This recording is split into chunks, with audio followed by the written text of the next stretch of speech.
Imagine a car or an airplane. They are made up of thousands of sheet metal parts. Each of these parts are designed to withstand enormous forces. But it's important to know how and when they might fail. Understanding metals' yield or failure properties is very critical, especially in industries like automotive and aerospace, where safety and reliability are paramount. Traditionally, to identify these properties, we rely on a set of standardized tests using die-bond sample, cuts from the sheet metal at various angles to the rolling direction.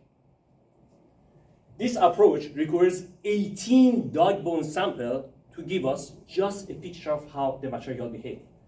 Each die-bond sample needs to go through a separate test, which is very time-consuming, labor-intensive, and expensive.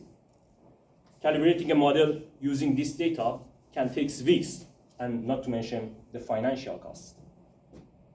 But what if there were simpler, faster way to get the same or even better results? And here is where my research comes in. Instead of using multiple die-bond samples, I propose a single, specially designed L-shaped sample. This shape introduces various state of stresses within a single piece of metal, giving us a diverse data set just from one test. And here is how it works. We conduct a test on the L-shaped sample, pulling it in one direction while allowing it to rotate and slide in others. This produces a complex strain distribution across the sample, which we can capture it using digital image correlation, or DIC. DIC is a high precision technique that can track the deformation of a surface pixel by pixel, giving us a highly accurate experimental data.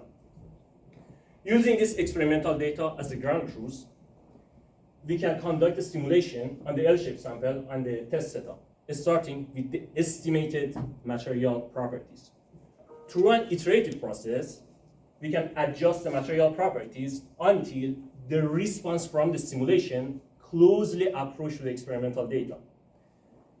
This method cuts material testing time from weeks to less than a day, costing under $1,000 instead of tens of thousands.